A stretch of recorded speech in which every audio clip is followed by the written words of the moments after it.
Good evening, and thank you for joining tonight's telephone town hall meeting hosted by Jefferson County Public Health. I'm Roger, and I'll be your moderator tonight as we discuss updates on COVID-19 pandemic. Our presenters this evening include Dr. Mark Johnson, Jefferson County Public Health Executive Director, Christine Billings, Incident Commander at Jefferson County Public Health, and Dr. Margaret Huffman, Community Health Services Division Director at Jefferson County Public Health. We are also so pleased tonight to have a Jefferson County resident on the panel with us today, Lee Greenberg, who will share her personal story about experiencing COVID-19. Before we begin, I want to take just a moment to tell you about the format for tonight's interactive call. We realize that some on the call will just want to listen, but for those that want to ask a question, please press *3 on your phone and you'll be transferred to an operator who will take down some basic information. Once the operator notes your information, you'll be returned to the call and can listen to the conversation until you are called upon. So go ahead and press *3 now if you already know your question, and this is the same process to follow throughout the call. If you hear something that generates a question, just press *3. Since we want to hear from as many people as possible, we'll ask you to limit yourself to just one question, and when it's your turn, I'll call your name to ask you to repeat it for our live audience. We've got about 2,000 people already listening in. So now I'd like to turn it over to Dr. Mark Johnson for some opening remarks. Doctor, go ahead. Thank you very much, Roger. I'd like to thank all of you for joining us tonight on our telephone town hall this evening. As we continue to deal with COVID-19 in our community, we want to make sure that you are updated on the current situation and what the county is doing as a response. We also want to look ahead at what we can expect in the coming months so that we can be prepared to hopefully reduce the toll of COVID-19 and continue to make progress as we deal with this virus. I want to start by sharing a brief update with some of the numbers in Jefferson County. As of 3 o'clock this afternoon, we have had 4,632 cases of COVID-19 in Jefferson County. We have also had 235 deaths. Right now we have 22 folks who are in the hospital with COVID-19, and our positivity rate, or the percent positive from those who are getting tested, right now is at 3.74%. All of those are numbers that are going down, and that is a good sign for what we are dealing with right now. I'll talk a little bit more about our 2-week totals in just a few minutes. I also want to share with you something that we are doing in Jefferson County Public Health. We are creating a new Office of Pandemic Response. This is being funded through the CARES Act federal dollars that has come to Jefferson County. And what this will allow us to do is it is allowing us to hire more case investigators and contact tracers so that we can let many of the public health employees on our staff who have been working in Incident Command get back to their usual jobs so that we can continue the programs that we have. This new office is a critical part of our long-term response and recovery efforts, and as we continue to build this new office, we'll share more with you about that. I also want to share that we have partnered with the Adelante Network and Mile High Church to open a brand new COVID-19 testing site in Lakewood. This new site is designed to meet the needs of our Latinx community who have been unfortunately disproportionately impacted by the virus, and it will offer bilingual registration and other supports. If you get a pen and paper, I'll share with you a number you can call to set up testing at this site. That number is 720-431-2161. Again, that's 720-431-2161 to register for getting tested at that Mile High Church site. Finally, I'd like to update you. I'm sure many of you may have heard that we have been in a rapid mitigation situation for the past couple of weeks. The Colorado Department of Public Health and Environment notified us about 3 weeks ago that our COVID-19 case count had gone above the threshold that they had set for us to continue to have the variance that the county had applied for, which meant that our variance was at risk for being rescinded. Starting on August 11, we had 2 weeks to get our numbers down below the threshold, and those numbers are the 2-week totals of new cases. When we first got our variance, that 2-week total was at 317, and they set the threshold at 580 new cases over a 2-week period. Unfortunately, we crossed that, and on August 1st, we actually got up to 697 new cases over the last 2 weeks. So we put into place a mitigation plan that included things like a new local mask order, a public health order for wearing masks outdoors. We increased our case investigation and contact tracing. We also increased our targeted community-based testing, such as the testing site I mentioned earlier. We worked with area businesses and we sent out a lot of public information telling folks that we were in this situation and needed everyone to do their best to make sure they were wearing their masks, that they were staying indoors, staying at home whenever they could, and that they were making sure to maintain good hygiene throughout their lives, basically. Also, we were concerned about the number of cases we were getting from gatherings, particularly small gatherings like barbecues and parties in people's homes. So we put out a lot of information about that, telling folks that for us to get down again and be able to keep our variance, it really was going to require the residents to do their best. I'm happy to report that they have responded well, and that our number today for the last 2 weeks is down to 359 cases, so we are well under the 580 threshold that was set by the state, and as long as we keep that down, we'll be able to keep that variance, which really helps our smaller businesses to have that variance in place. As we look ahead to the fall, there's some things that we are concerned about, as well as some important milestones that we want to talk about, because they will likely present some new challenges in the response that we have to this COVID-19 virus. So right now, let's take a few questions, and then I'm going to turn this over to our incident commander, Christine Billings, to talk a little bit about some of the upcoming concerns we have and issues around the Labor Day weekend. So, Roger? Thank you, Doctor. I'll repeat real quick that phone number that Dr. Johnson mentioned about the Mile High Church site. It's 720-431-2161. As a reminder, you can participate in the discussion by pressing *3 on your phone. You'll be transferred to an operator who will take down some basic information and get you in the queue. So that's *3 to ask a question, and we're going to go to Matthew first. Go ahead.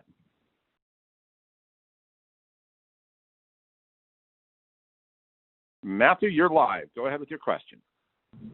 Oh, yes. I wanted to find out if, 2 questions. Number one, if Jefferson County had any type of free antibody testing. And the second question was on the corona-related deaths. Are they counting unrelated deaths that test positive for coronavirus at the time of death that may be unrelated to the actual virus?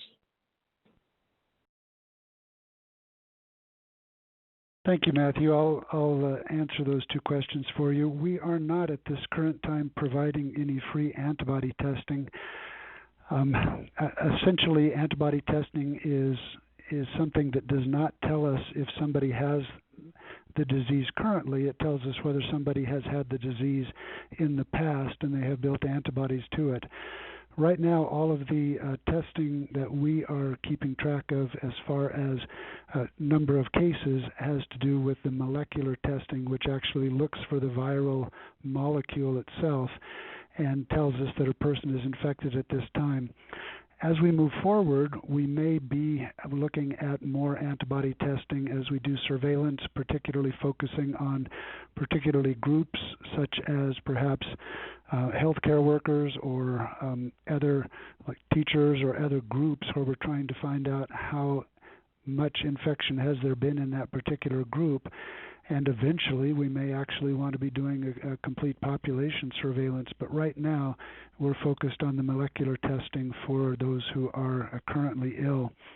As far as the deaths, you are right that there are two ways of measuring that. One is, did the death occur because of COVID-19, that was the cause of death? And the second one is, did the death happen probably for another reason, but it happened to somebody who happened to have COVID-19. The state actually has two different categories that they have on their webpage. The one that we have on our webpage and the number I gave you is just those that we believe died of COVID, not those who died with COVID. Thank you for that question.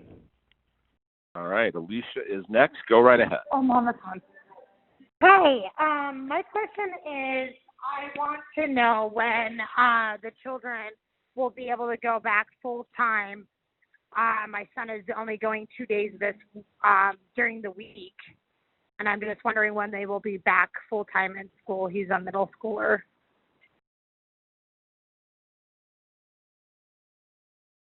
Again, I'll take that question. Thank you, Alicia. Basically, the information that you have received from the schools is the information as to what their plans are for going back to school. We have been working very closely with Jefferson County Schools, R1 School District, for the guidance and support on a number of issues related to COVID.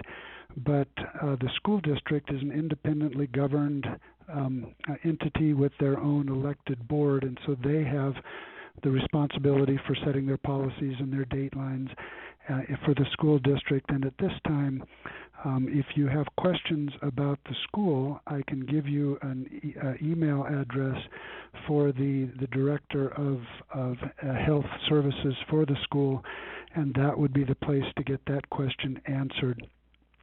It is to Ms. Julie Wilken, and the email address is Julie, Julie, .Wilken, WILKEN,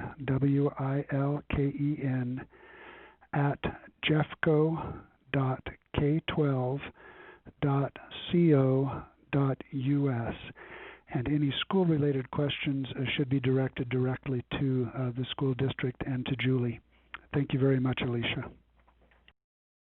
All right, thank you. We'll repeat that email address here in a few minutes if you haven't had a chance to get a pen or pencil. Let's go to Chad next.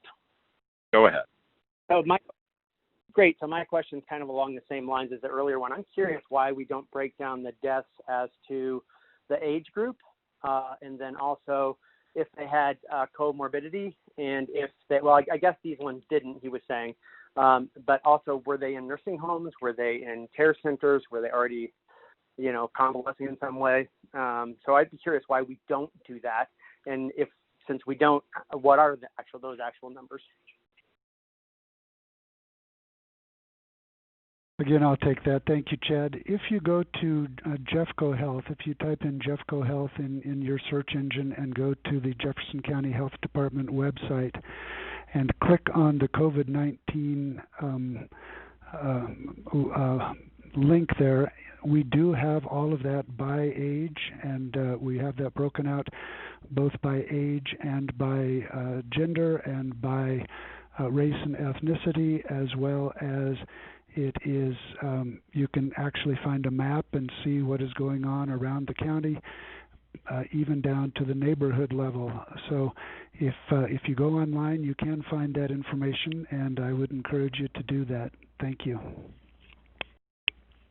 All right. We're going to go here to Christine Billings. In a minute, I just want to repeat that email address. If you have questions regarding Jefferson County Schools, it's julie.wilken at jeffco.k12.co.us. And Christine, let's hand it off to you. Go ahead.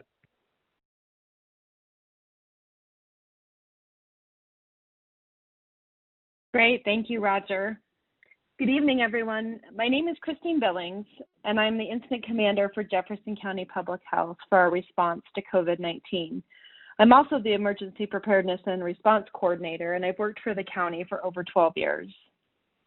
I'd like to take a little bit of time to talk tonight about the Labor Day weekend coming up and recommend ways that the community members that we have within Jefferson County can help prepare for safer celebrations as we move into that holiday weekend. We unfortunately experienced surges in COVID-19 cases following the Memorial Day and July 4th holidays.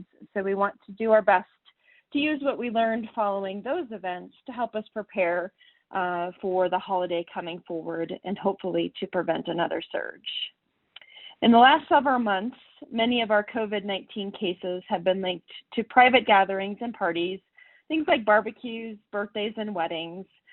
So it's important to make sure that as you spend holidays celebrating with your loved ones or your friends or your family, that you do so in a way that keeps you and your community safe. It's also worth noting we've also seen an increase in cases among our 20 to 39-year-olds. This virus doesn't just affect our older adults or our most vulnerable populations. There are several key prevention tips that we'd like to help and recommend to all of our community members for everyone to follow this Labor Day. Keep it small, keep it close, and keep it outdoors. If you choose to gather, please do it outside. Limit your celebration to those who are in your household or who you've already seen on a regular basis. Your little cohort, we would like to say. If there are people from more than one household, seat them separately and about 6 feet apart. Limit communal touch points and sanitize frequently.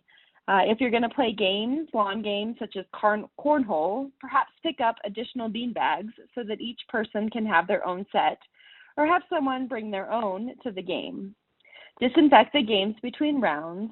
Just a spray disinfectant should work great. And at the picnic table, avoid foods or utensils that everyone has to touch. In our house, we like to do the single-serve bags of chips instead of a big old handful into the large bag. Instead, try pre-portioned meals or asking one person to serve food wearing a mask and gloves.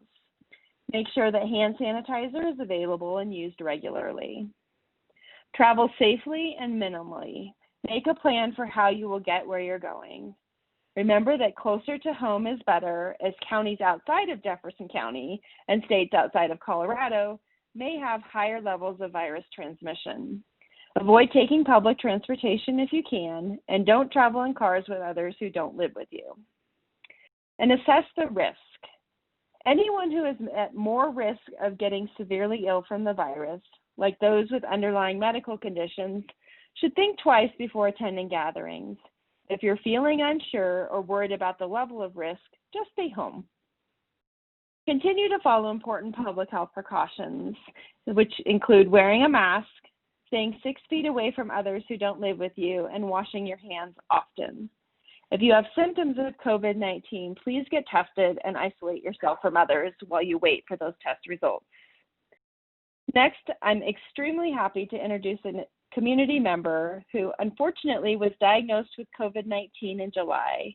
She will share a little bit about what she experienced and her tips and advice to other residents for staying safe. Leah Greenberg is a Wheat Ridge resident, and I'll turn it over to her. Hi, yes, this is Leah Greenberg. Just wanted to tell you a little bit about my COVID experience. As soon as lockdown began, my group of girlfriends and I adhered to quarantine practices by the book. We all limited our exposure to the outside world. We kept our grocery store trips to necessities only and as infrequently as possible. We arranged Zoom calls to keep ourselves sane, didn't see each other face to face for 2.5 months. Once restrictions began to lift, we were presented the opportunity to plan a small girls' trip to Hilton Head, South Carolina. We were invited to stay in a private mansion on a private beach in a gated community. Since we knew that we would be able to keep our contact with the outside world limited, we went for it, mostly because we were all going stir crazy. There were 7 of us from Colorado, 5 of us drove, 2 flew. One friend drove down from North Carolina and another friend up from Florida. We all made sure that we got tested before we left, and we were all negative. On the second day of our trip, July 12th, the friend who joined us from Florida got a call from her mother informing her that she had tested positive for COVID-19. What we weren't aware of was that their family had had a gathering the day before she left to come meet us. And that means that our friend had unknowingly been exposed to the virus and in turn was exposing the virus to all of us. From that second, we treated ourselves like we were contaminated. We counted that as day one and completely locked ourselves off from the rest of the world. We had all been keeping up to date with the most current measures of protocol from the CDC and our respective counties so that we knew that symptoms would likely start developing within about 4 days from the initial contact. We only exposed ourselves to each other for the next 4 days, then drove overnight to limit our exposure to anyone else at our inevitable gas station stops. We informed our spouses of our exposure so that they could make arrangements to stay elsewhere. We packed our own food so that we wouldn't have to go into any eateries. We carried hand sanitizer wipes to wipe down any public surfaces before and after we use them. We took the utmost precautionary measures to make sure that we were doing everything we could to prevent the spread of the virus. Our friend from Florida, whose mother tested positive, got her rapid test results back on July 16th, and it came back positive. With her positive results, we all immediately assumed that all of us were positive as well. That was the day that I personally began experiencing symptoms. It started with general discomfort, a small irritation in my throat.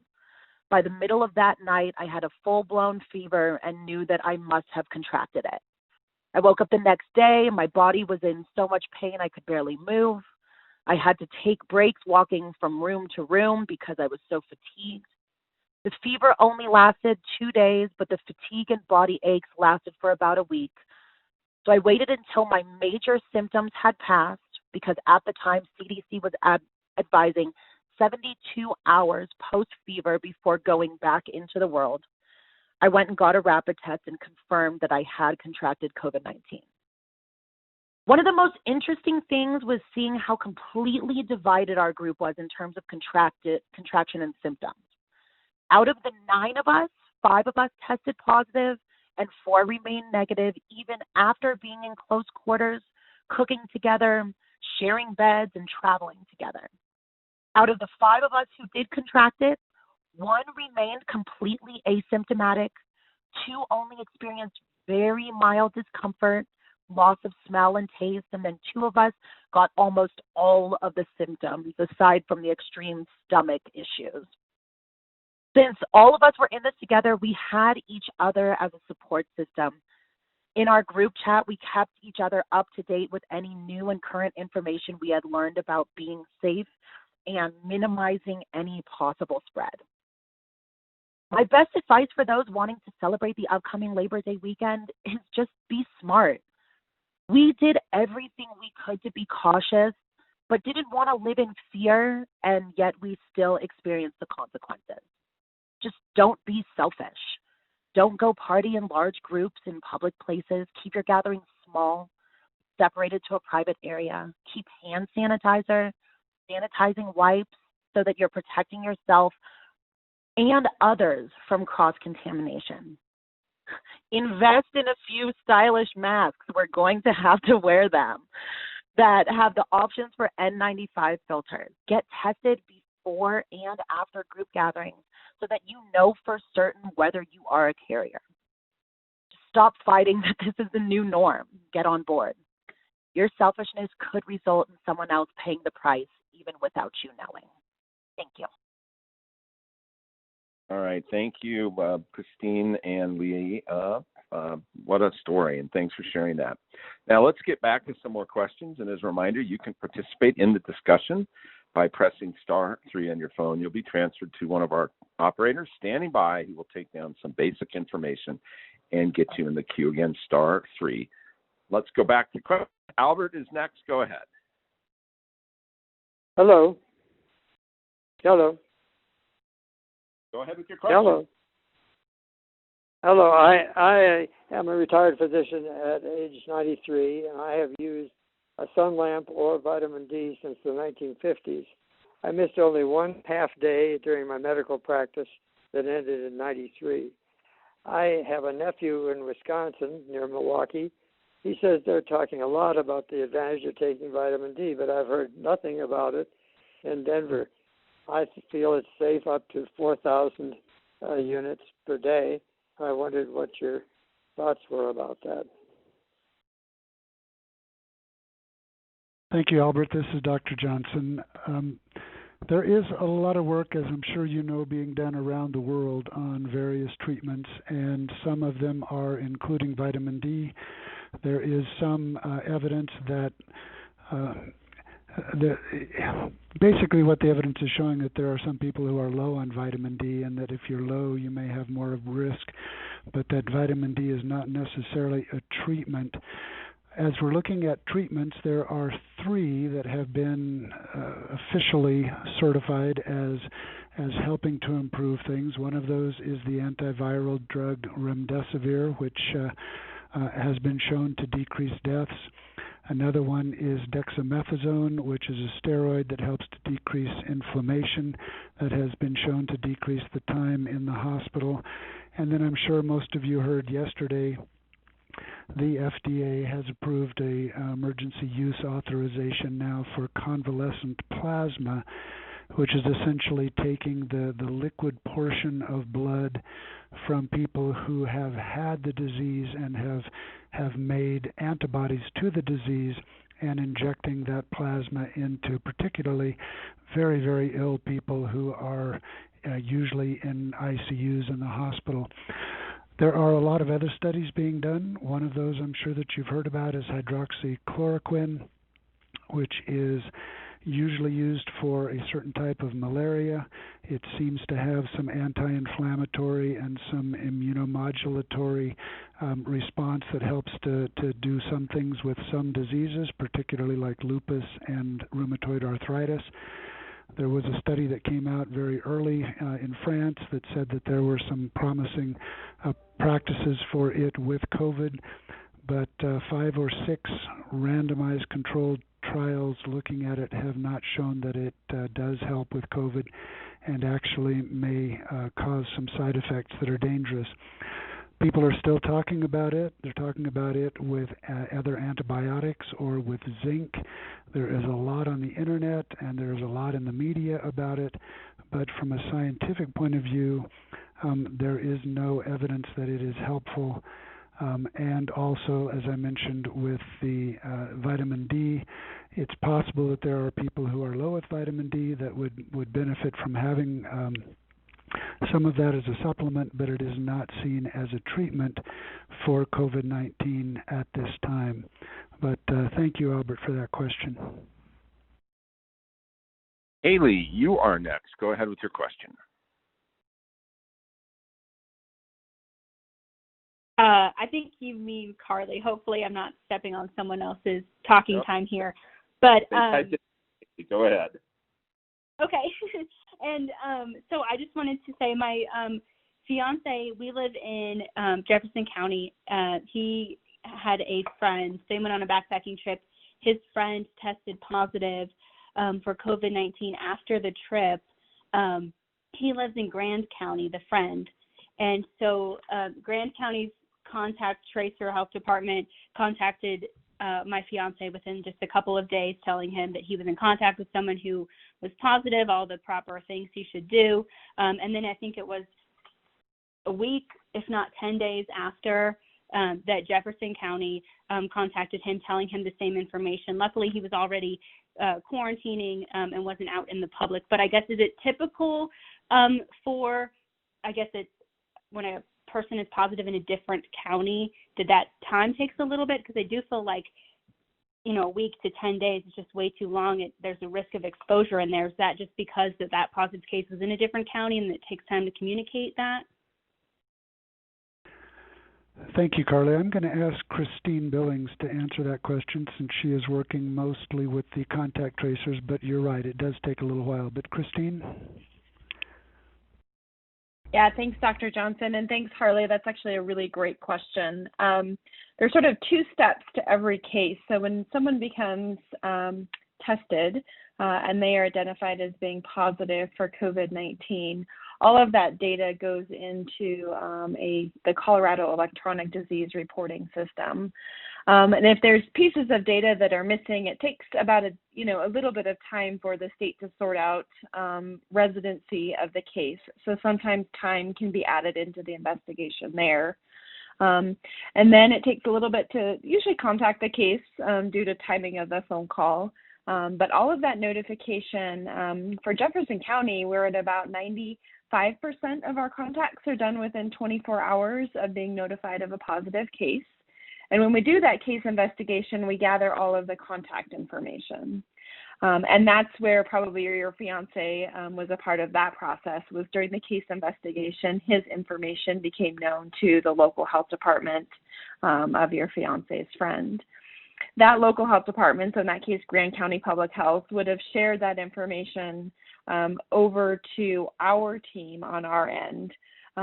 But depending on the timing on their end, it would have taken a couple days perhaps for their contact tracers to share the data back over to Jefferson County Public Health, and then for us to follow up and make sure that the contact had been notified that they were a contact. The important part of that is that Grand County contacted your fiance and made sure that he knew he was a contact of a confirmed case. On our side, most of our contacts are followed up within about 48 hours of notification of the positive case. So some of our delays are coming from the lab side. So oftentimes we're getting tests and there's a delay in lab reporting. I am pleased to say, though, that those delays have seemed to back off a little bit. They were pretty lengthy through the course of July, and now we're back down to a more respectable timing of reporting from labs. So on average, I would say about 36 to 48 hours for contact notification after a case investigation. All right, thank you. Tom, it's your turn. Go ahead with your question.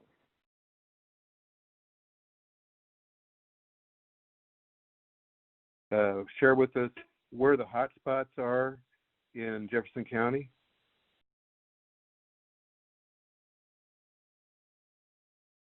Hi, Tom. This is Christine Billings again. I can speak a little bit to where the hot spots are in Jefferson County. We have done a lot of work on our website over the last month or so to get some new visualizations of data up on the website. So if you do have access to the Jefferson County Public Health website, there's a tab that's called Geography, and that highlights the case rates in different census tracts as well as different neighborhoods across our community. So those data points are updated about every 3 days. And so they align with all of our case investigation data and can show you where those hotspots are. If you don't have access to a website, which is understandable for some folks, I'll just go ahead and point out we are seeing a increased or pretty large rate of cases in Northeast Lakewood as well as in South Lakewood. And then we're also seeing the Ski Line neighborhood with a high rate of cases per 100,000 people as well. So those are the areas of our community where there have been hot spots.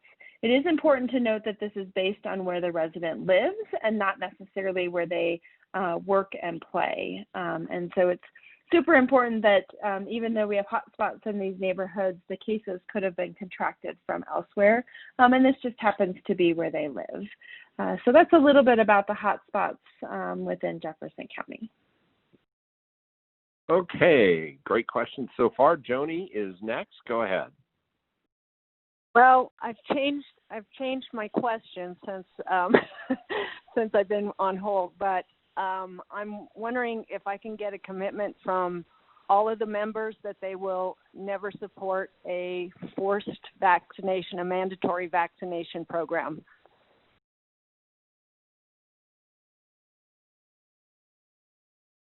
Doctor, Yeah, you want to I will tackle that, or take would that. you like to answer the high percentage of people immune question? Well, I'll do both. As we move forward, we anticipate that sometime there will be a vaccine available that is both efficacious, meaning that it works, and that it has been shown to be safe. We don't know when that's going to be. I don't believe it's going to be until after the first of the year, but we'll see what happens.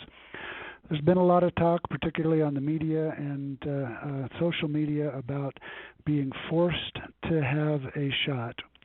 We have never in public health, in my term anyway, ever had anything that we force the community at large to have shots. There have been requirements for certain healthcare workers, particularly a lot of hospitals have put in place that all of their workers need to have influenza shots.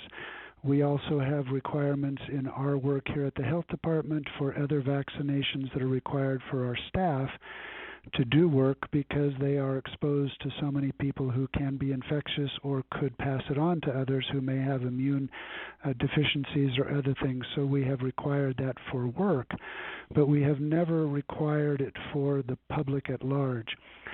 I cannot speak for what the federal government or the state government may do in the future, but I will not be a part of a plan to force any immunization of COVID-19 on the public at large. We may require it of those who are working in our office.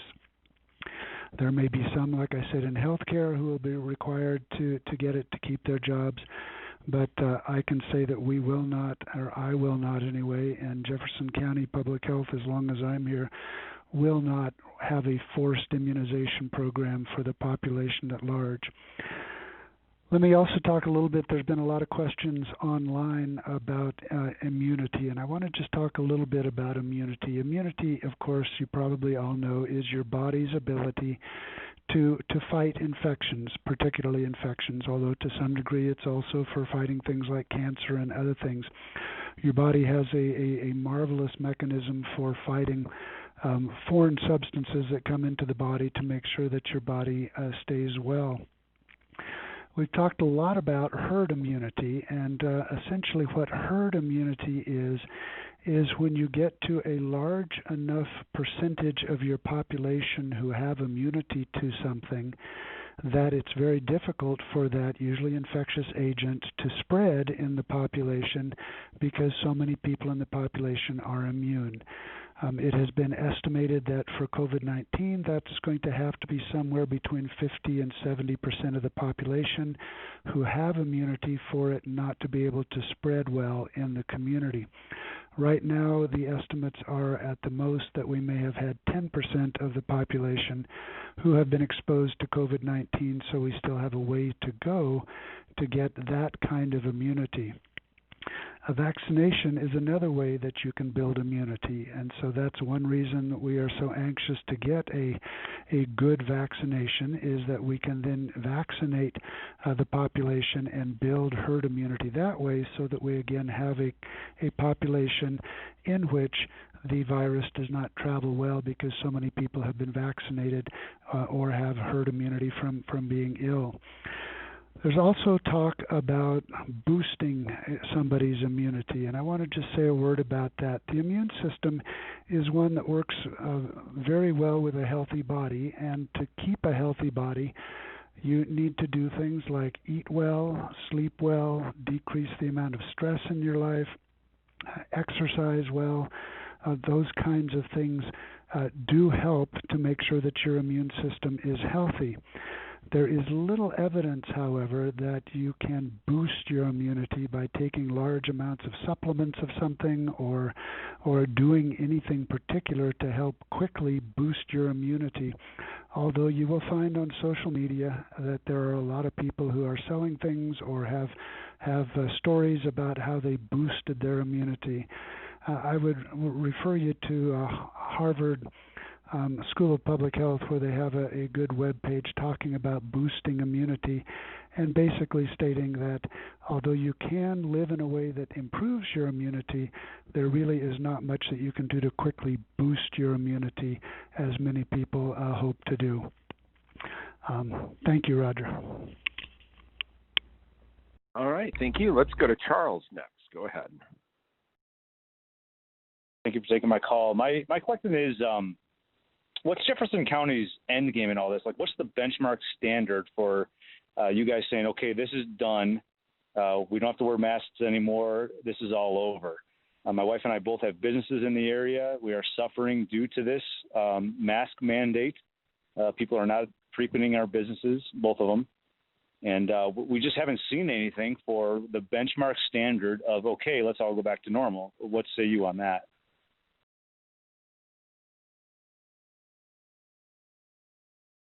Thank you, Charles. There are actually some guidelines that have been put in place by the state, which is called, it's the third phase of the response to this, which is called the Protect Our Neighbor phase. And there are certain guidelines that have been put in place for a community, basically a county, to get into that phase. It includes the hospitalization rates. It includes the rates that you are seeing in new cases. It includes the percent positivity rate that you are seeing in tests and your ability to do testing widely, to do contact tracing widely, and case investigations widely. And all of those are spelled out on the Colorado Department of Public Health and Environment's page for getting back to what essentially is getting back to a normal or much more normal lifestyle under Protect Our Neighbor. As we look at Jefferson County, we actually are meeting a number of those. We are seeing our new cases go down. We are seeing our hospitalizations go down. We are seeing our deaths go down. We are seeing our percent positivity rate and testing holding steady under 5%, which is sort of the threshold for that. The area where we are not, we have not yet met that, is the total number of cases that you have over a 2-week period. And the 2-week period basically is chosen because that's the longer or the longest incubation period known for this. So we are wanting to know how is the community moving since over 2 weeks, the incubation period of this.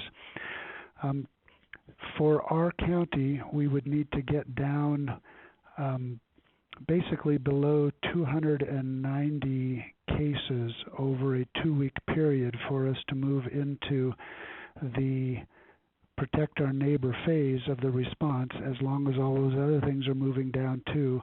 And as I mentioned earlier, right now we are at 359 cases.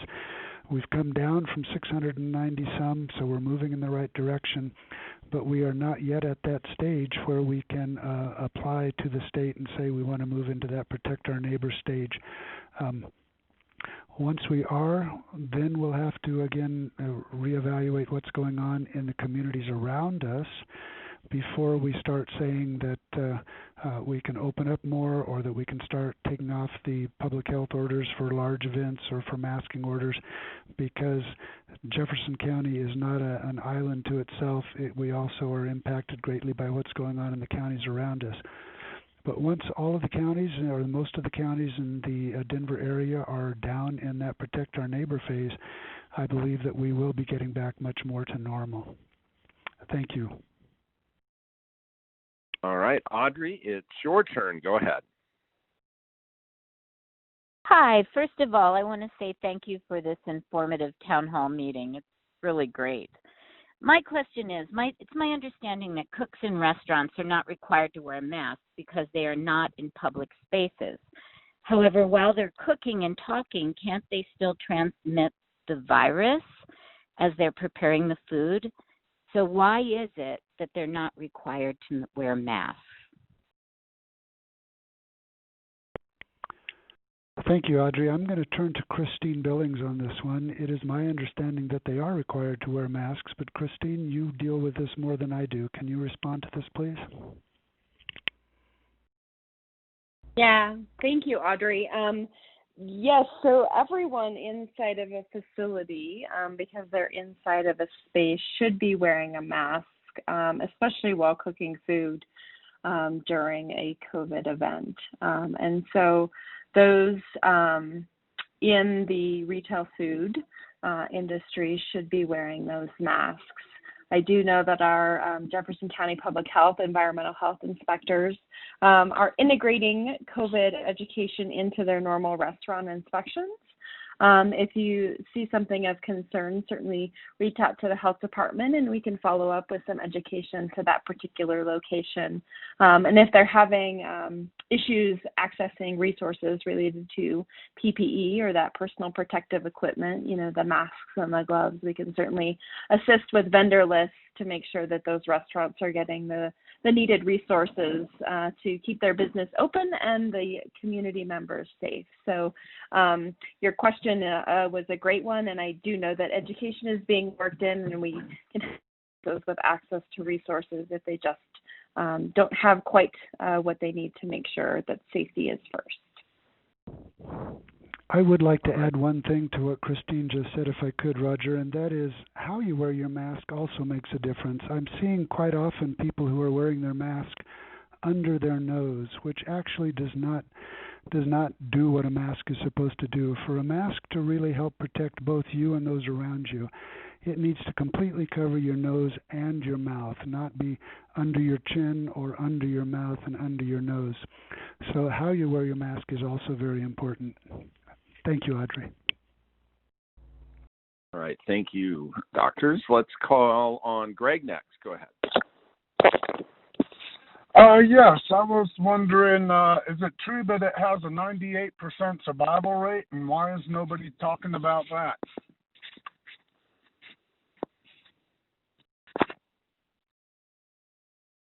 Hello? Yes, thank you, Greg. I'll take that. This is Dr. Johnson. That's a very good question, and it does have a high survival rate, depending, again, on which group you're in, the vulnerability group. Most of the deaths that we have seen have been in those who are over 65 years of age. About 95% of the deaths have been in that area, or in that age group. We are, as Christine mentioned earlier, seeing, however, more and more cases in those who are 20 to 40 years old, and we are seeing deaths in that area, although the survival rate is good. I think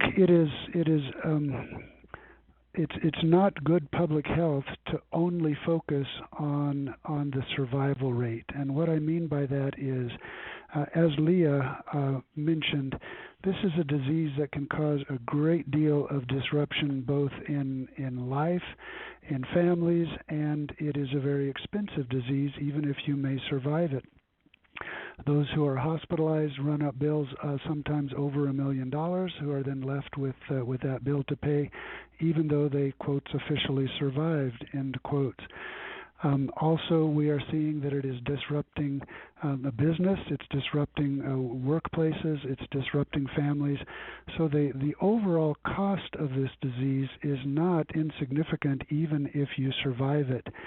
So from a public health point of view, we are trying to do whatever we can to help decrease the overall societal costs, the economic costs, and the morbidity and mortality that goes along with this. So even though, and we're thrilled that it does not have a higher death rate, particularly in younger folks, it does have a high cost to society, and we're trying to help decrease that. Thank you.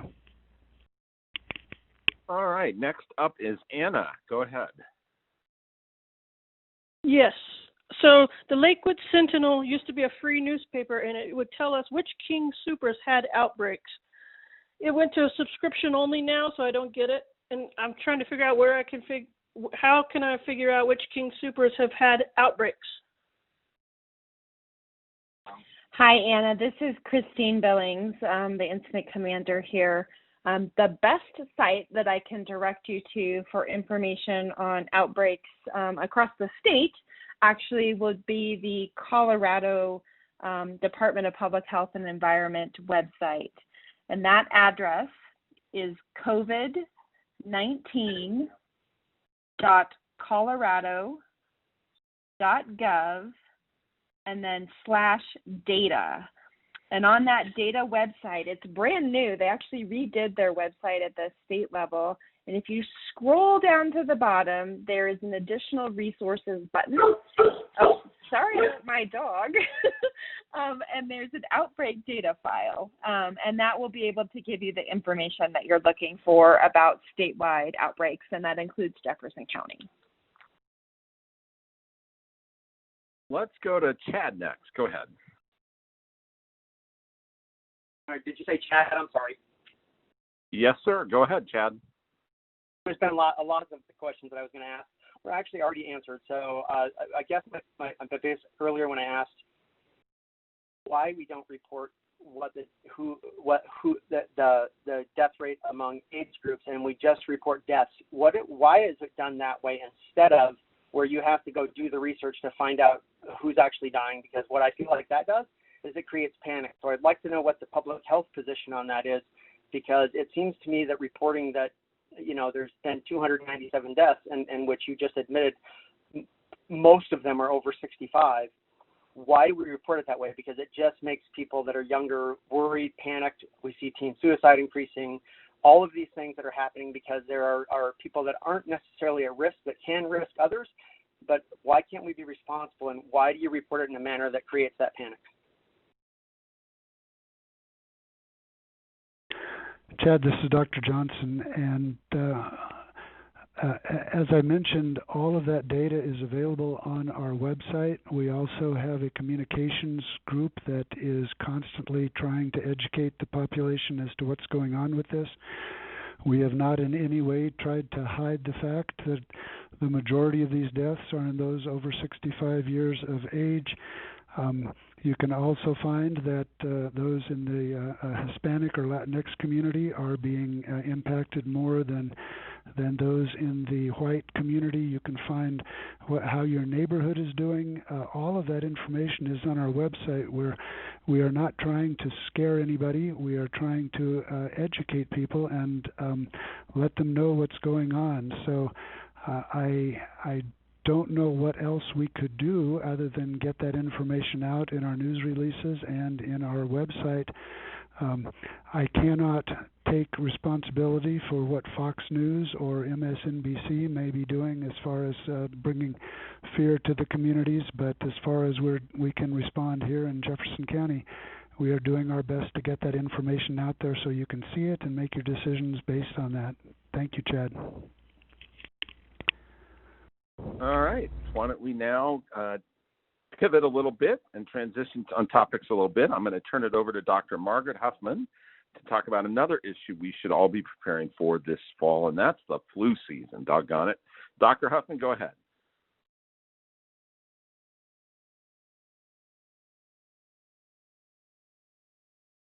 Dr. Huffman, you may be on mute. Double check.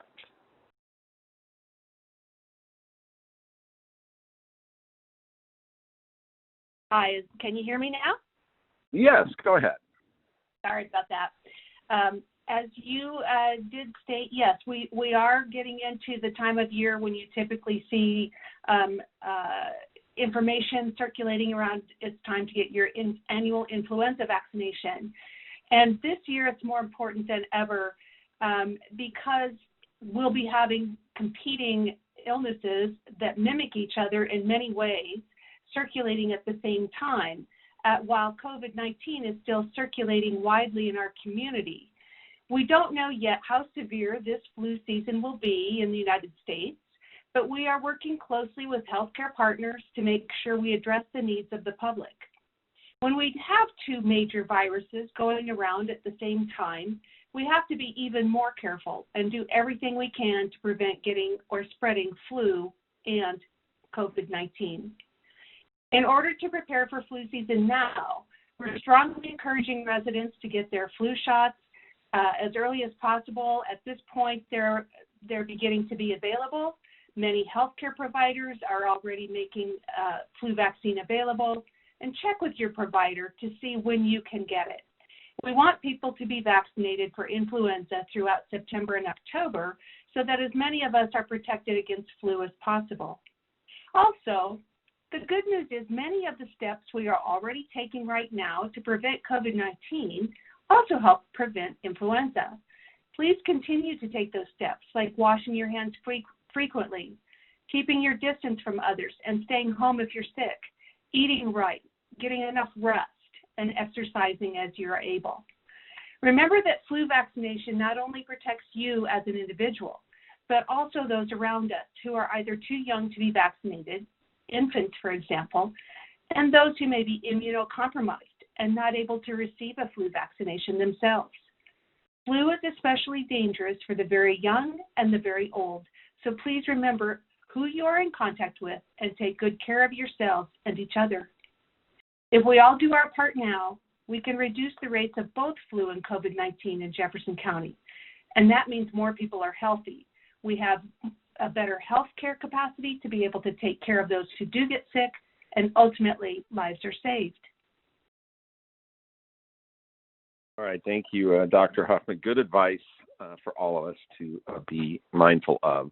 Let's go back. We've got time for a few more questions. We're going to call on Linda next. Go right ahead. Yes. My question is contact tracing. Listening to this, I think some of it's set up, but how do we know how it works, and how long does it really take to be notified whether we've come in contact with somebody other than people that we know? Thank you.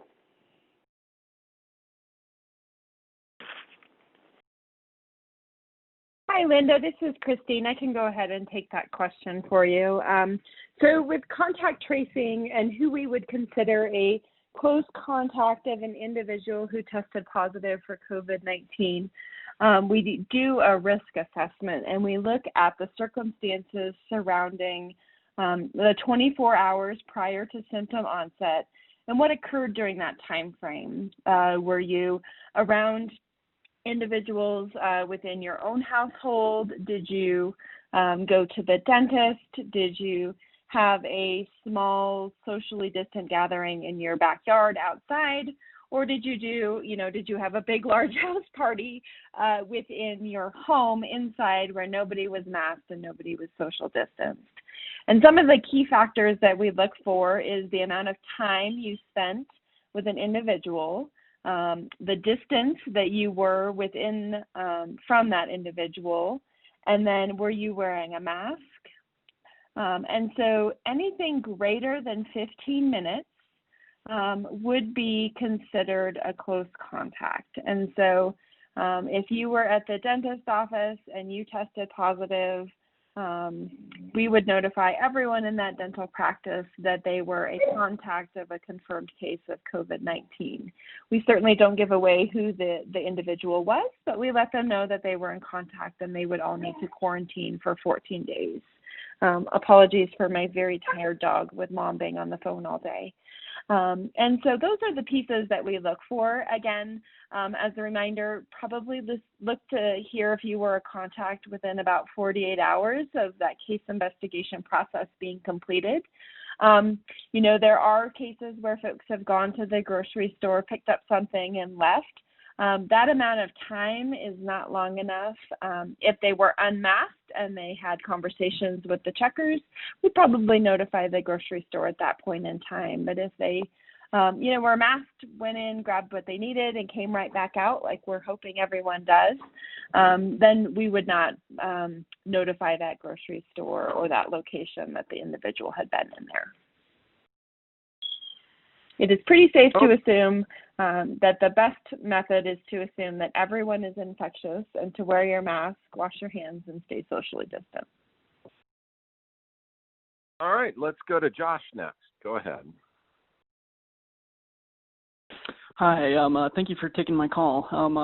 I guess this question can be directed to Dr. Johnson or whomever, but I'm a 27-year-old, and I've done a little bit of research into COVID-19 and feel pretty strongly that it's a real concern and that there are actions that need to be taken. But I have, people in my community and group of a similar age who aren't of that perspective, and so I'd like, input from one of you guys to, give details into why, people in the age range of 20 to 30 should be concerned or shouldn't be concerned. So thank you for your time and for the call.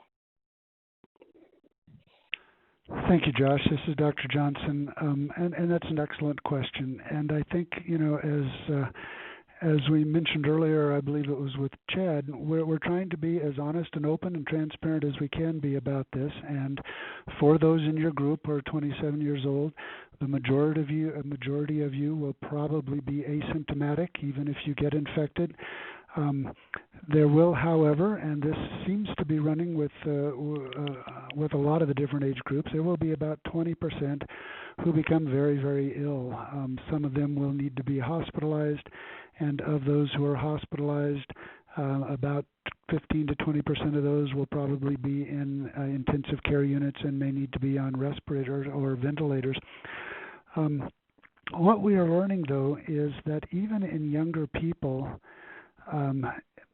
those who are not having symptoms, those who are asymptomatic or who have very light symptoms, what we're finding out is that they are not in the clear as far as long-term consequences of this disease. We're finding that a number of those who have apparently not had very serious infections are coming down with long-term cardiac, heart problems, long-term kidney problems, and even more concerning long-term neurological problems that are lasting sometimes for months, and we don't know how long they'll last since we haven't really been able to follow a full course of this yet to see how long things like that last. So, it's when you're young, you feel like you are invulnerable. I don't know how to, and we don't want to scare people, like Chad said, we don't want to scare people, but I think that young people need to at least know the odds that even if they do come down with just a mild case or an asymptomatic case, there are the possibilities that they will have long-term sequelae or consequences from this. Thankfully, though, most of them will do fine, and we are happy for that. We're glad for that, and we still, however, think that it is very the mature thing to do is to make sure that you're taking care of yourself and particularly taking care of others. 27-year-olds have parents who are in a higher risk. They have grandparents who are in a high risk. They may have some friends with immune problems who are at high risk. So even though they may not come down with the problems that a lot of the older ones get, they are not in the clear. And I would just share that with them. Thank you, Josh. Thank you, Dr. Johnson, and thanks, Josh, for a very thoughtful question. We have come close to the end of our time. Dr. Johnson, do you have any final remarks for our audience? I do. I want to thank all of you for taking the time to be with us tonight. I want to thank all of those who were on the call as moderators and helping us with the presentation. I would also remind you that if you want more information about COVID-19 and staying up to date with both the latest news and changes, you can go to our website, which is www.jeffco.us/coronavirus. Fairly simple. That's www.jeffco.us/coronavirus. And that is updated